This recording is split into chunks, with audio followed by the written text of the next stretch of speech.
Hey guys, MeAdmiralStarks back with another video, and we have more news on the quote-unquote new Enlisted, and it's gonna be more to do with the matchmaking. And I know everyone's kind of wary of where this new update eventually is gonna take us.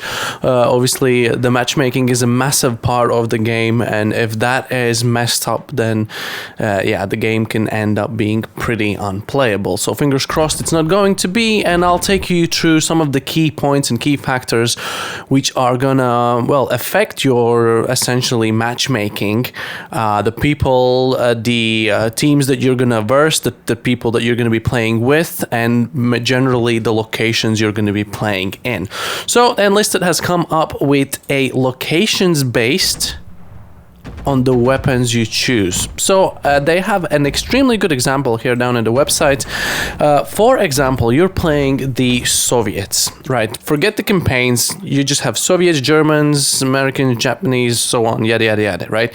So let's say you select Soviets and you have generally the weapons from an earlier stage of World War II, which is gonna automatically, most likely, put you in Moscow, winter, or streets of Stalingrad, because in these two campaign maps, that's where the earlier stages for World War II weaponry is played out in Enlisted, and well, I suppose more or less accurately in the real life it was like that as well.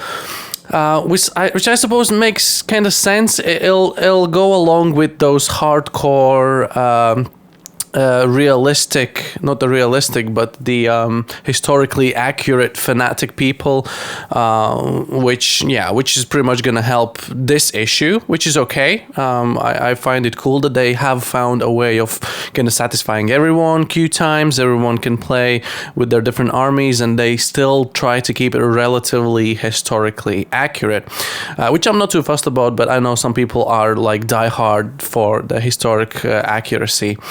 In the same time, it kind of takes away the fact that I was thinking in my mind, okay, so if I spawn a Soviet army, let's say I go from like an advanced top end, let's say we take out an IS-2 and an IL-10, whatever, and some really cool weapons, basically tells me that I'm not gonna end up in Moscow or Stalingrad, because this is from the latter stages. Most likely I'm gonna end up in Berlin still, because I have higher level weaponry, machinery, and so on, so on, so on. So it kind of breaks that point that, you know, you could literally play with Soviets or Germans, for example. You could literally play any campaign maps, but then again, really not. If you choose like higher level weapons, you'll probably be directed towards higher level campaigns. For example, if you want to take out a Tiger II of German, you would imagine you can get Stalingrad, Moscow, Berlin, you know, Normandy.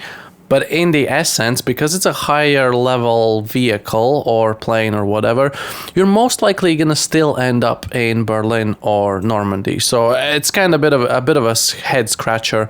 But I guess all in all, just to calm down the historically accurate people, this is probably a smart move. There is, however, an exception, which is more specifically for the US side. I pray for you guys. The Allies, the US side that plays early weapons, will only go against Japan with early war weapons, yeah. As Japan does not currently have weapons and vehicles from the latter stages of the war. It's kind of a bummer for people that are gonna start the game fresh, and they'll be like, yeah, let's go US, and they'll end up playing Pacific maps for quite a while until they unlock something from the latter stages of the war. So that's a bit of a bummer. And again, this rule based on location and all that is, as they call it, a soft rule. It will be applied as long as matchmaking doesn't hurt your waiting time. So I suppose if it really does take too long to find similar weapon levels that could be chucked into an appropriate campaign era map, then I suppose they'll still just you know, forget about the matchmaking and just chuck everyone into the same game.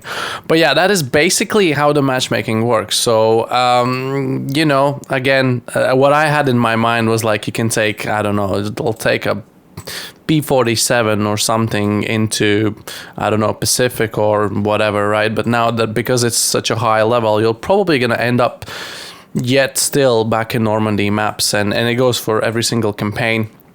But generally, I suppose it still kind of keeps the options open. For most of the factions, at least, you'll have at least 1 or 2 campaigns that you might end up. And let's not forget, if this filter generally fails, then you could even have your IS-2 or Tiger 2 in Moscow or Stalingrad. Although Stalingrad streets are quite narrow sometimes, so I suppose it's a smart move that you perhaps can't bring the largest tanks into those streets. But yeah, let me know what you think down below. Hopefully this is going to be an easy way to understand the upcoming matchmaking for the quote-unquote new Enlisted. As I said, I'm really excited for the new update and all the other upcoming features. We're going to try and cover those in another video. This is generally about the locations, campaigns, well, more like maps and levels of your weapons. So yeah, thank you so much for watching. Make sure to subscribe if you haven't already. Make sure you hit the bell icon so you don't miss any of my future uploads. Be MeAdmiralStarks, and I'll see you guys in the next video, streams, shorts, and everything else. Bye-bye.